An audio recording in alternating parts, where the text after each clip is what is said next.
It's December 2nd, 2010. Former US President Bill Clinton is in Zurich alongside Prince William and the then Prime Ministers of the Netherlands and Belgium.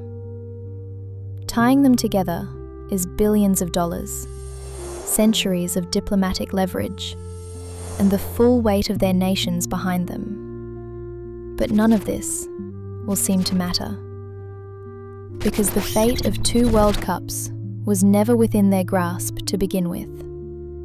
But to 22 men sitting alongside them in Zurich, Switzerland, men you have never heard of, men who, it will later emerge, were taking cash to cast their vote. 2018 FIFA World Cup will be organised in Russia.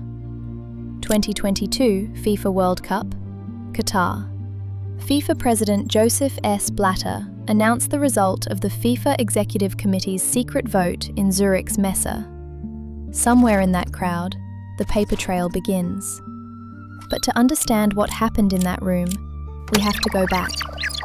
All the way back to Paris in 1904, where a group of French officials founded the Fédération Internationale de Football Association, FIFA, to organise football matches and promote the sport.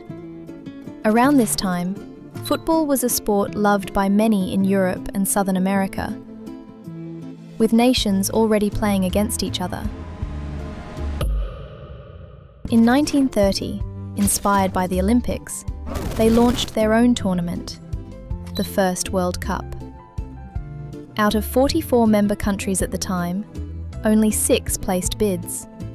A Congress vote, except it wasn't really a vote.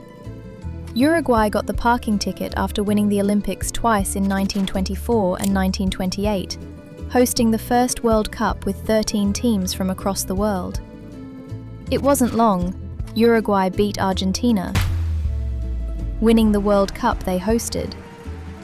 And then FIFA saw the potential and took it live. Follow the money. In 1964, FIFA handed the hosting vote to ExCo entirely. The whole decision, which nation hosts the most watched sporting event on Earth, now rested on 13 votes. 2 presidents ran this era.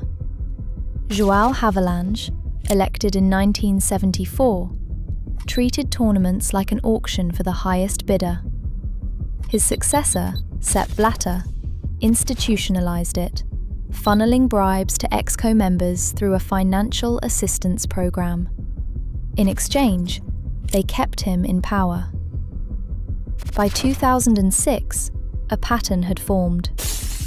Bidding nations spent millions on 2-year campaigns, flying ExCo members in, hosting dinners, building relationships that had nothing to do with football. Germany won. Journalists later reported Germany had bribed at least 4 ExCo members. South Africa won 2010 under similar circumstances. Trailing greed. Zurich, December 2nd, 2010. England was the favourite for 2018. Established infrastructure, Premier League money, a credible bid. The United States for 2022, bigger TV market, more revenue. Neither won. Russia pledged $10 billion and 16 stadiums. Igor Shuvalov led the bid. Roman Abramovich was in the room. A state operation dressed as a football pitch. ExCo member Rafael Salguero later admitted accepting $1 million for his vote. Jack Warner allegedly received $5 million. Qatar pledged $200 billion and 12 air-conditioned stadiums. A country with 1 major city and a national team that had never qualified for the World Cup. A Qatari-owned company allegedly paid Warner $2 million. 3 more ExCo members reportedly received payments. In 2010, Russia and Qatar were awarded the right to host the 2018 and 2022 FIFA World Cup, becoming the first countries from their respective regions. The report they didn't want you to read. May 2011. Jack Warner, one of the 22 men who voted, leaked an internal FIFA email claiming Qatar had bought the World Cup. One of the men who allegedly took the money was now exposing it out loud. FIFA commissioned their own investigation. Former US Attorney Michael Garcia, German Judge Hans-Joachim Eckert. 2 years of work, a 430-page report, the bids, the votes, the money. Eckert refused to publish it. 2 months later, FIFA released a 42-page summary clearing Russia and Qatar entirely. Garcia responded publicly, calling it materially incomplete and erroneous. While FIFA kept quiet, the human cost was surfacing in the desert. The Guardian reported Nepalese workers facing modern-day slavery on World Cup construction sites. Amnesty International confirmed widespread abuse.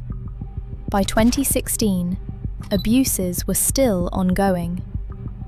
FIFA said nothing and watched the revenue grow. In May 2015, FBI agents arrested 7 FIFA officials at a Zurich hotel on racketeering and bribery charges.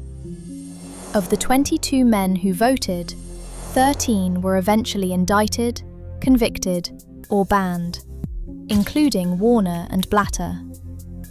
Then, June 2017, Saudi Arabia, the UAE, Egypt, and Bahrain cut all ties with Qatar. Land, sea, and air blockade. They accused Qatar of supporting terrorism. Qatar denied it. The host nation of the 2022 World Cup was under a regional siege. Closing. Perhaps it was the culture of taking bribes, or pure human nature greed. We can only tell what the investigation reveals. And while the organizations sing the songs of change, handing the hosting vote back to the full Congress, a new system doesn't necessarily erase old stains. It just raises a different question. How much of the game we love has been decided long before the first whistle?